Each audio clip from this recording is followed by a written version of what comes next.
Good morning.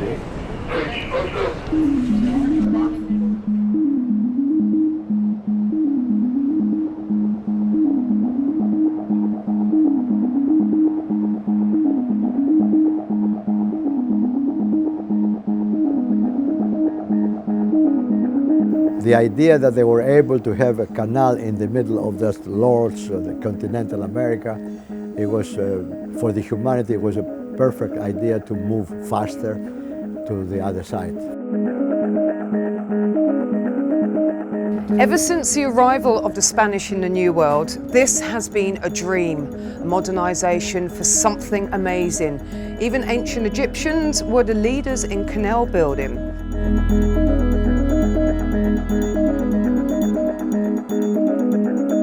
The sounds and smells and sights of going through the lock system itself are hard to imagine until you've actually seen them.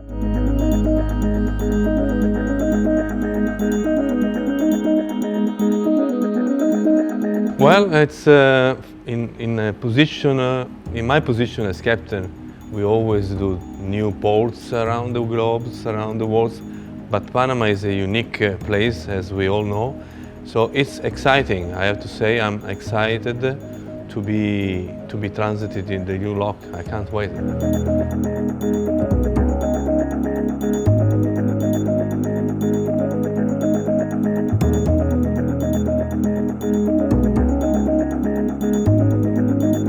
The new locks, it's the grandest engineering spectacle ever.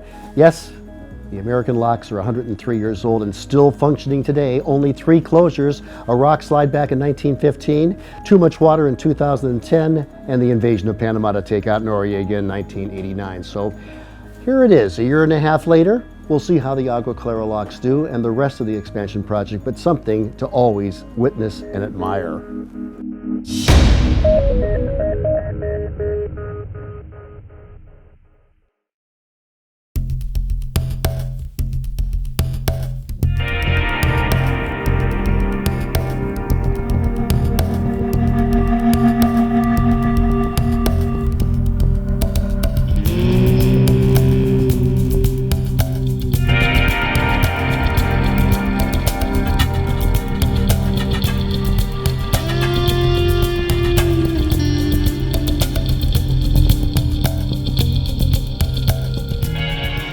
Taking a Panama Canal transit is probably one of the best ways to experience the locks because you are part of the system. You can feel the ship rise, you can feel it descend in the locks.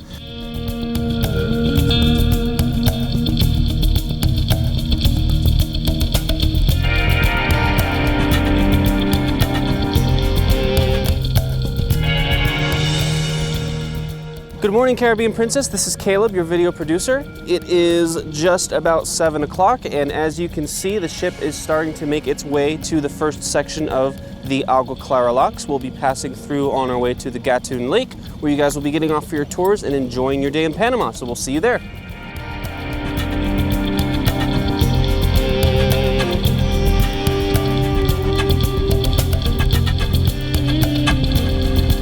So early in the morning, we will arrive around about 5 o'clock in the morning. We will then be granted access by the Panamanian government when we're ready to start venturing through. It can normally be around about 6 o'clock in the morning that we'll start entering the first set of locks in the Agua Clara locks.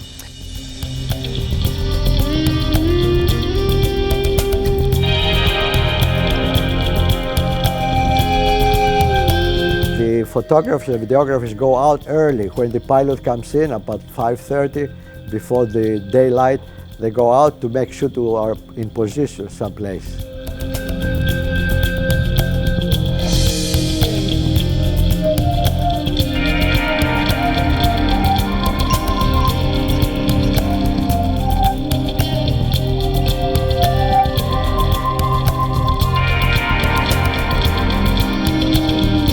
Well, it's a lot of learning. Firstly, reading all the requirements, Panama requirements, which we knew about when we used to transit the old locks. Now something has changed, obviously.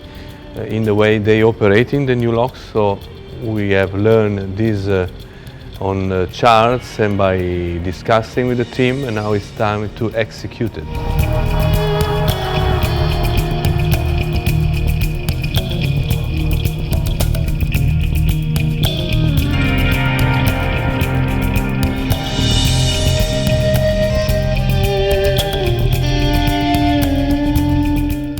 Oh, it is a long day. Yes, it's I believe one of the longest day when it comes to, let's say, maneuvering, because it takes from early morning, from 5 o'clock in the morning until the evening. By the time you leave Cristobal and you are back in open water, it's going to be tiring, but very exciting and rewarding.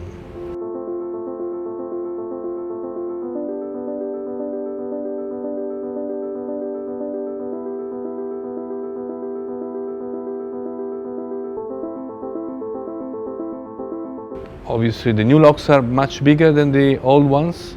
We're talking about good 23 meters difference, which it's a lot, and it's making a terrific difference in the ship side that can go through the new locks. Constructed in a way that the ships can still use their own power, so the vessel entering the new locks can use both propellers and steering, plus the help of the tugboats forward and aft, which are able basically to keep the ship always in the safe position where you want it to be.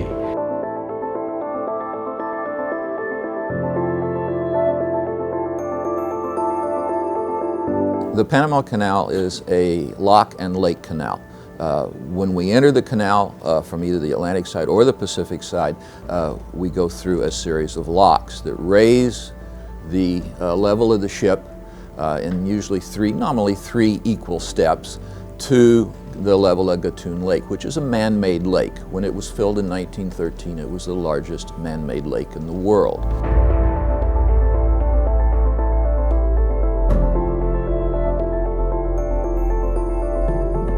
What makes it unique, the new set of locks, is the differences between the original locks. You'll see locomotives tied up to our ship in Gatun locks. Here you see tugboats, if you can see them at all, on the front and back of the ship. Also the new water-saving basins. There's 18 of these.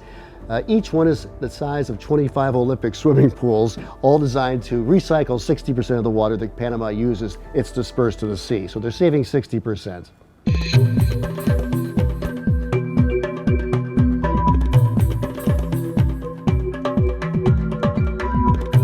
They're actually a rolling system now and not a door system like the original ones. There are 2 gates located on each of the locks, making it more safe, more efficient. These new rolling gates were made, so hopefully it's a faster process too.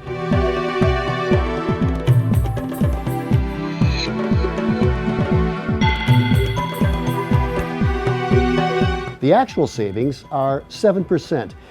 The ship will displace 52 million gallons of water in the original locks. This same ship would disperse 48 million gallons of water when we go through the locks because of the water-saving basins. So it's 7% savings.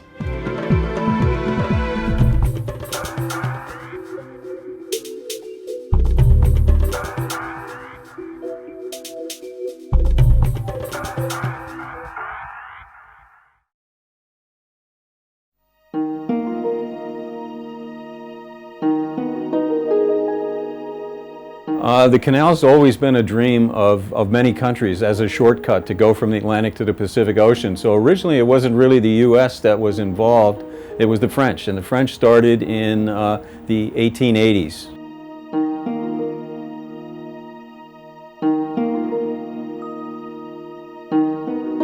First of all, the French people came here because the premier canal builder at the time was Ferdinand de Lesseps, who just completed the Suez Canal between 1859 to 1869. That took about 10 years to build, but was dug in sand. So that canal here in Central America was very much difficult, and more difficult, more different than the Suez Canal.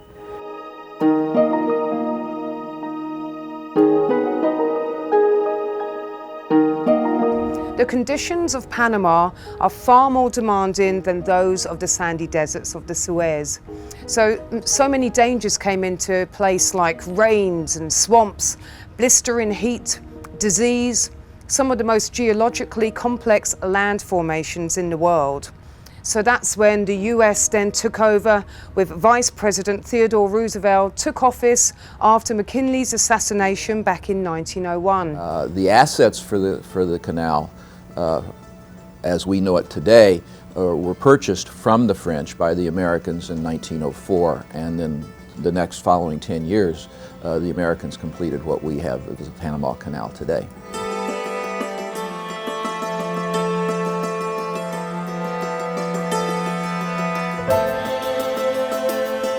And it was necessary to build a canal to become a global powerhouse. And actually, in 1906, Theodore would be the first sitting president to visit a foreign country. For the U.S. to become a true world power, it had to have two navies, and to support two navies, it needed the canal at the time. Today, we have a two-ocean navy, and the canal is less strategically important.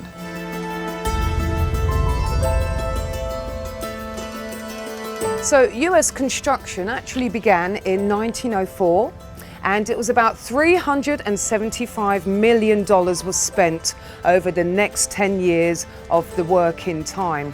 43,000 laborers working on this, earning 10 cents an hour, mere 10 cents an hour. More than 5,000 of those poor workers actually lost their lives.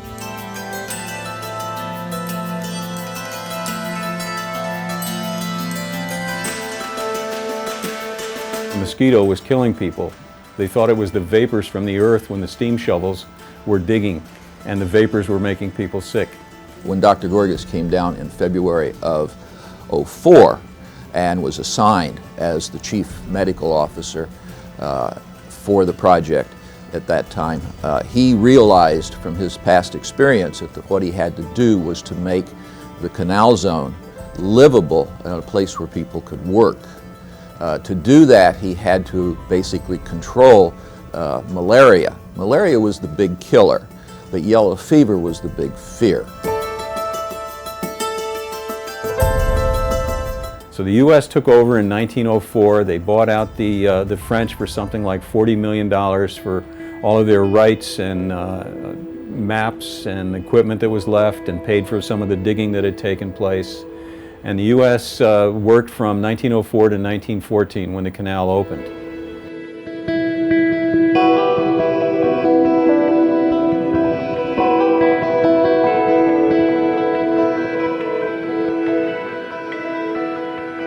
In 1979, there was a treaty signed between the U.S. and the Republic of Panama, turning over the canal to the Republic of Panama. So it was jointly operated for 20 years between 1979 and 1999, both Panamanian and U.S. administrators, and the training program took 20 years to train Panamanians to run the canal. And December 31st, 1999, the U.S. left. All the military pulled out, and the canal was run by Panamanians, and it's been run ever since.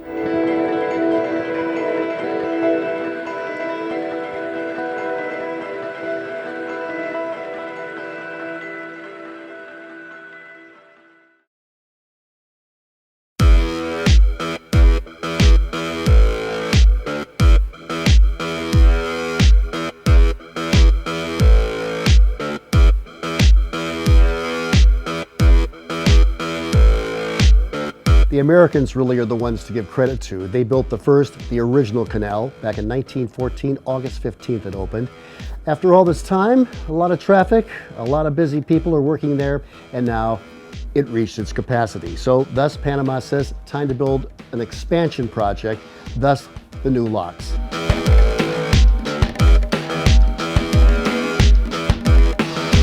The new locks include the Atlantic side, the Agua, Clara locks, and there's also the Pacific side, the Cocoli locks. Now, could we go all the way to Los Angeles with this ship? Absolutely.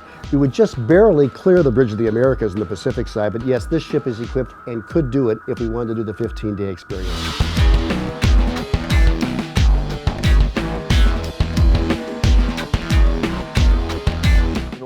build the canal, the first thing they had to do is get the approval of the people. All the people, not just the president, not just an assembly or Congress, but all the people. Everybody had these cards they had to vote on, either sí or no. It was very simple. Everybody had to vote. So it was passed by 78% of the population.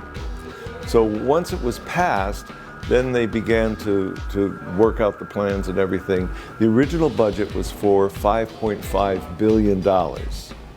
But because they found some faults that they didn't expect to find, new faults that they discovered, because this is a very active area seismically, they had to put some additional work into it. So it ended up costing $6 billion.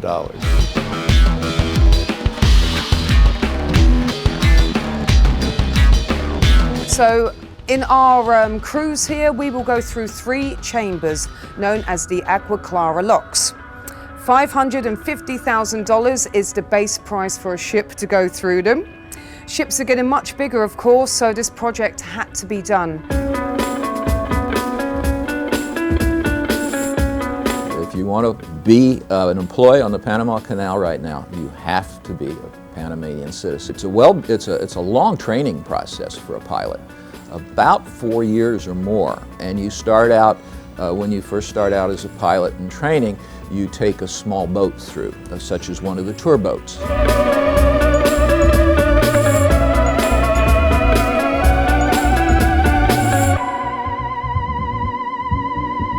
What really amazes me every time I come through here, what happens if you buy a computer? How long does your laptop last?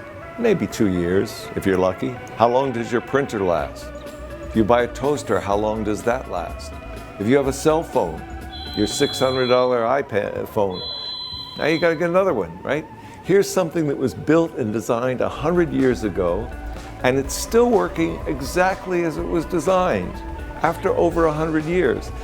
This, although it's a new lock, it's a bigger lock, but it's still the same system. Still works totally by gravity, water flowing in. It's amazing.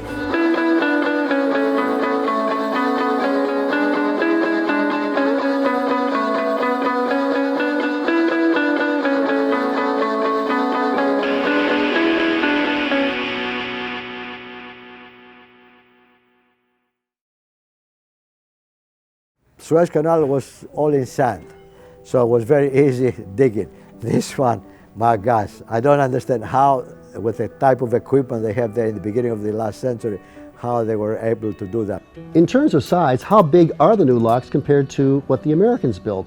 The Americans built locks that were 1,000 feet long, the new ones 1,400 feet long. The Americans built the locks that were 110 feet wide, the new ones are 180 feet wide. The originals were 42 feet deep, this is 60 feet deep. The canal is one great big compendium of facts, figures, and numbers.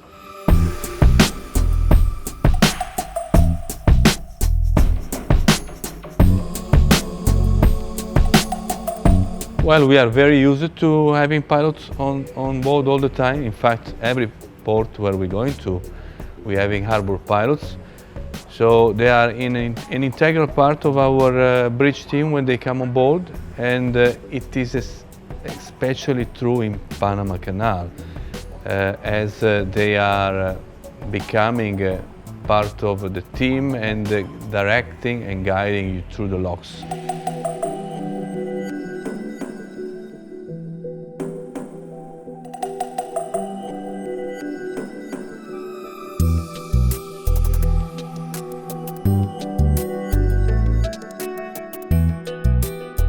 Our captain is responsible for the ship, but he has to get the orders always from the Panamanian pilot, and he relays the orders to his staff.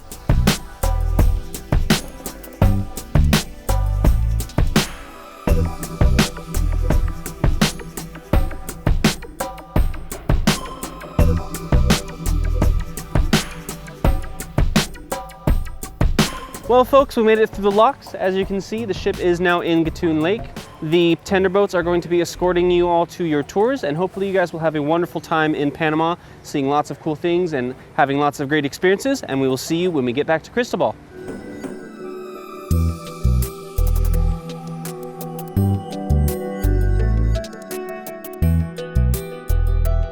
Panama Canal pilot, always we are working hard to try to avoid any damage to the vessel. And for us, the more important is passing the safety and faster. Anytime we try to go faster than we can, but safe. No damage to the vessel, no damage to the locks, no damage to anybody. So that's the more important situation for the pilot.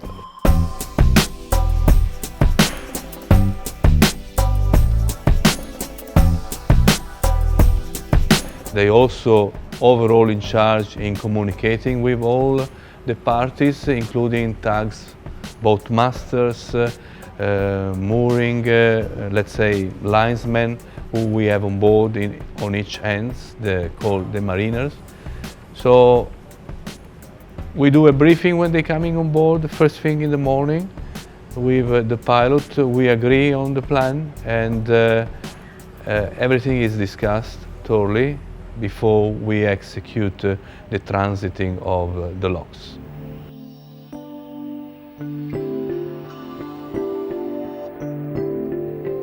These rolling gates, there's 16 of them in all. They were built in Trieste, Italy. They each weigh 4,000 tons, and they're paired. So there's 8 on this side. On the Pacific side, there's 8 more for a total of 16. That's a lot of gates, and they roll open, and that's a highlight as you're going through. Look for those gates opening.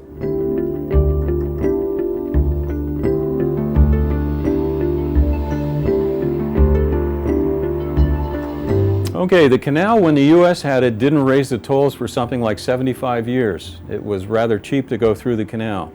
When Panama took it over in the beginning of 2000, they ran it as a business. The U.S. could never by law make a profit. Panama knows how to make a profit. Some of the larger container ships will pay over $500,000 to go through once.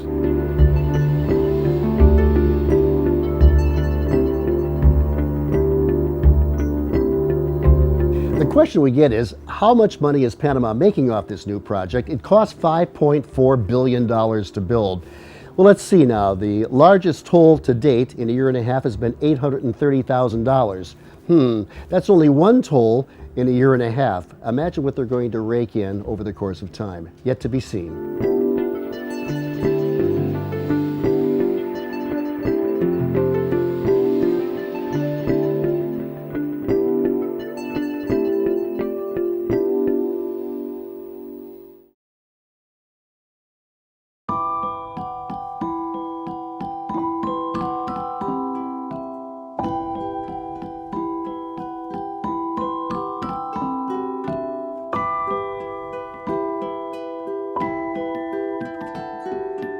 Well, it's a lot to take away from a guest perspective. Firstly, it's the biggest ship still going through the new locks.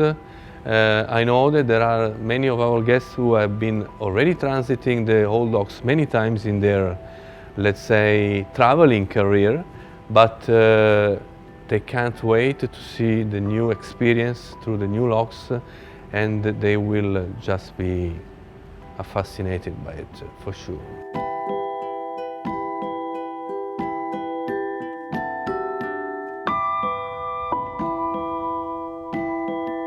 I hope people take away from this experience of their transit of the canal, they realize that this was built by man. This was built by everyday workers, laborers that toiled in the jungle, in a very inhospitable environment, and that they were able to accomplish what has become one of the major wonders of the world.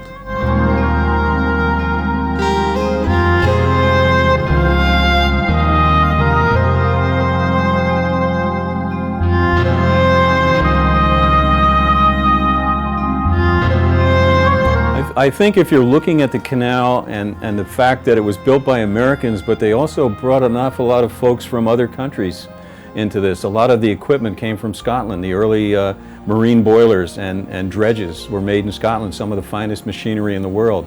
They built on the footprint that the French left. They used workers from the islands, and they created an army, and the war was against the the wilderness, so to speak, and they carved this out in a foreign country, a tropical country that was not very hospitable, that had a tremendous amount of rain. So bringing that army together was something, and also this was the moonshot of the early 1900s. This was like sending a rocket to the moon.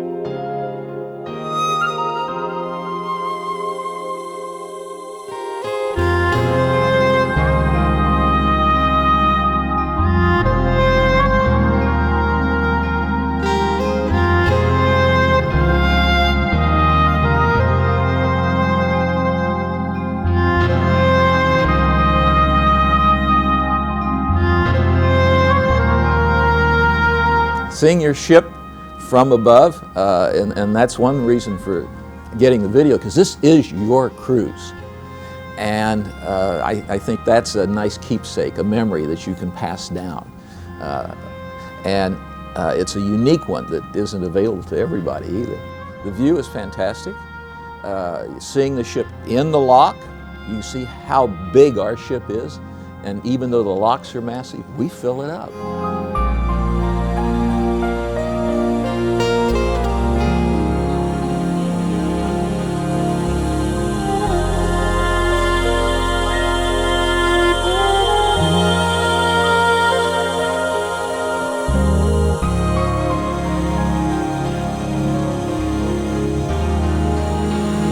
I'm on my 65th cruise right now. I've gone through the canal probably 45 times, and it still excites me. And I'll keep doing this till it stops exciting me or I drop dead. That was brilliant. That's a great one.